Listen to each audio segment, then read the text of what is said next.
Genesis 13-18. Abram and Lot separate. So Abram left Egypt and traveled north into the Negev, along with his wife and Lot and all that they owned. Abram was very rich in livestock, silver, and gold. From the Negev, they continued traveling by stages toward Bethel, and they pitched their tents between Bethel and Ai, where they had camped before. This was the same place where Abram had built the altar, and there he worshipped the Lord again. Lot, who was traveling with Abram, had also become very wealthy with flocks of sheep and goats, herds of cattle, and many tents. But the land could not support both Abram and Lot with all their flocks and herds living so close together. So disputes broke out between the herdsmen of Abram and Lot. At that time Canaanites and Perizzites were also living in the land.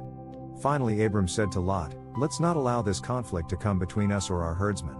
After all, we are close relatives. The whole countryside is open to you. Take your choice of any section of the land you want, and we will separate. If you want the land to the left, then I'll take the land on the right. If you prefer the land on the right, then I'll go to the left." Lot took a long look at the fertile plains of the Jordan Valley in the direction of Zoar. The whole area was well watered everywhere, like the garden of the Lord or the beautiful land of Egypt. This was before the Lord destroyed Sodom and Gomorrah. Lot chose for himself the whole Jordan Valley to the east of them. He went there with his flocks and servants and parted company with his uncle Abram. So Abram settled in the land of Canaan, and Lot moved his tents to a place near Sodom and settled among the cities of the plain.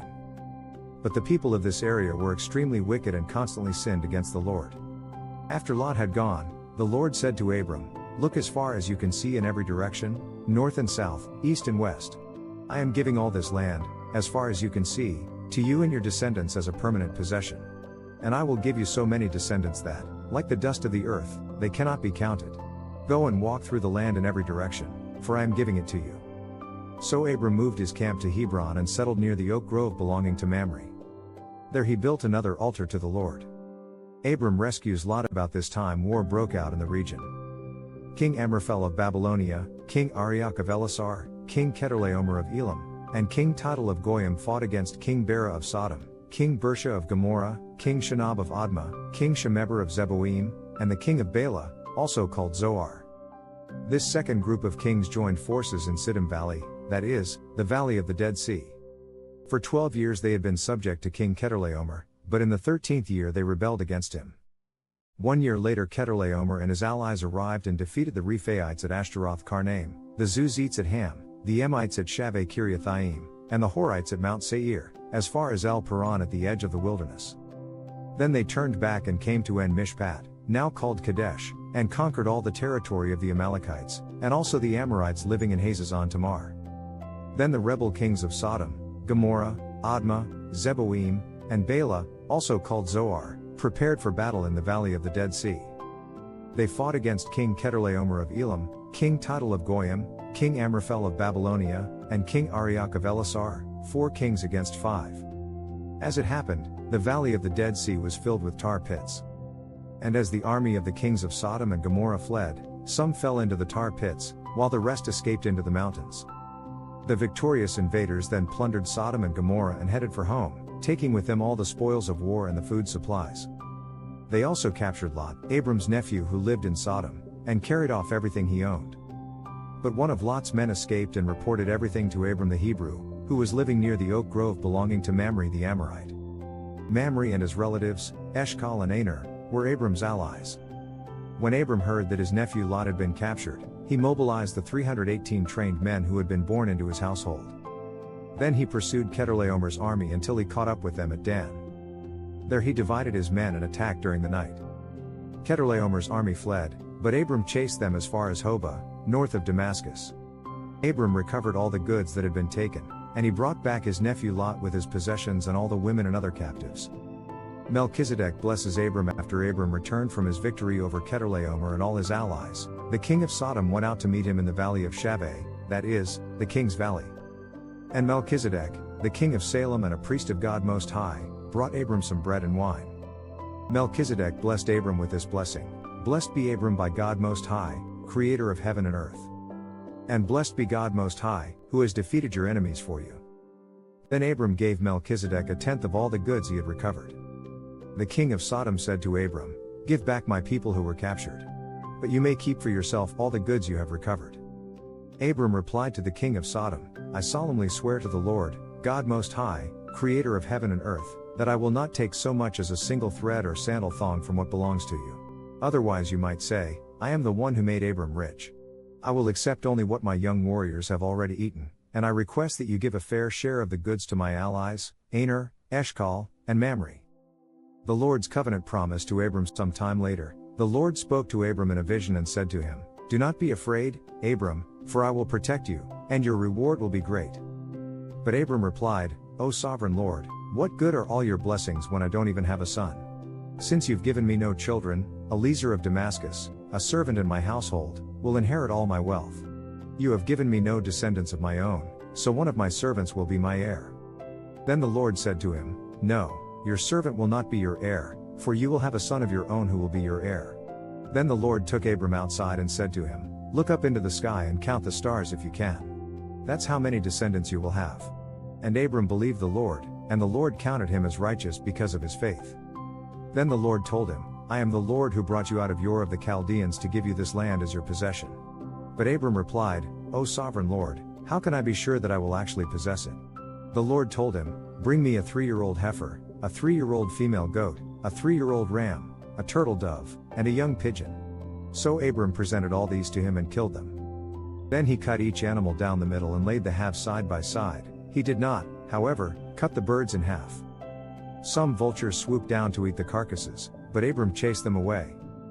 As the sun was going down, Abram fell into a deep sleep, and a terrifying darkness came down over him. Then the Lord said to Abram, You can be sure that your descendants will be strangers in a foreign land, where they will be oppressed as slaves for 400 years. But I will punish the nation that enslaves them, and in the end they will come away with great wealth. As for you, you will die in peace and be buried at a ripe old age. After 4 generations your descendants will return here to this land, for the sins of the Amorites do not yet warrant their destruction.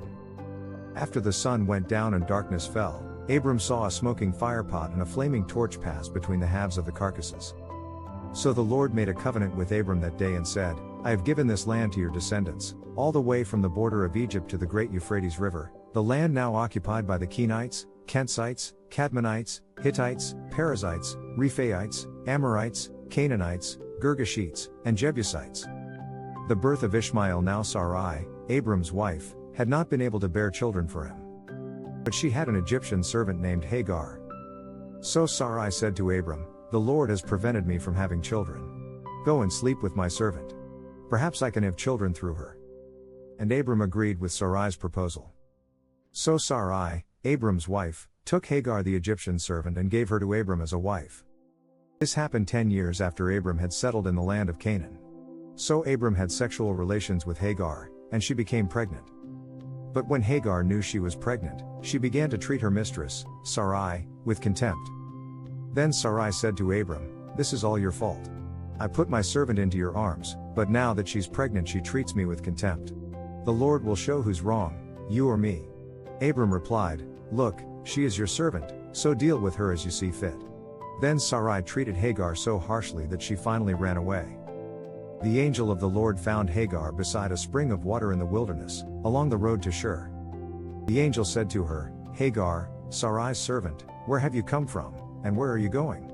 I'm running away from my mistress, Sarai, she replied. The angel of the Lord said to her, Return to your mistress, and submit to her authority. Then he added, I will give you more descendants than you can count. And the angel also said, You are now pregnant and will give birth to a son. You are to name him Ishmael, which means God hears, for the Lord has heard your cry of distress. This son of yours will be a wild man, as untamed as a wild donkey. He will raise his fist against everyone, and everyone will be against him. Yes, he will live in open hostility against all his relatives. Thereafter, Hagar used another name to refer to the Lord, who had spoken to her. She said, You are the God who sees me. She also said, Have I truly seen the one who sees me? So that well was named Beer Lahai Roi, which means well of the living one who sees me. It can still be found between Kadesh and Bered. So Hagar gave Abram a son, and Abram named him Ishmael. Abram was 86 years old when Ishmael was born. Abram is named Abraham. When Abram was 99 years old, the Lord appeared to him and said, I am El Shaddai, God Almighty. Serve me faithfully and live a blameless life. I will make a covenant with you, by which I will guarantee to give you countless descendants." At this, Abram fell face down on the ground. Then God said to him, "This is my covenant with you, I will make you the father of a multitude of nations. What's more, I am changing your name. You will no longer be Abram. Instead, you will be called Abraham, for you will be the father of many nations. I will make you extremely fruitful. Your descendants will become many nations, and kings will be among them. I will confirm my covenant with you and your descendants after you, from generation to generation. This is the everlasting covenant. I will always be your God and the God of your descendants after you. And I will give the entire land of Canaan, where you now live as a foreigner, to you and your descendants. It will be their possession forever, and I will be their God." The mark of the covenant. Then God said to Abraham, "Your responsibility is to obey the terms of the covenant. You and all your descendants have this continual responsibility. This is the covenant that you and your descendants must keep. Each male among you must be circumcised. You must cut off the flesh of your foreskin as a sign of the covenant between me and you. From generation to generation, every male child must be circumcised on the 8th day after his birth. This applies not only to members of your family but also to the servants born in your household and the foreign-born servants whom you have purchased.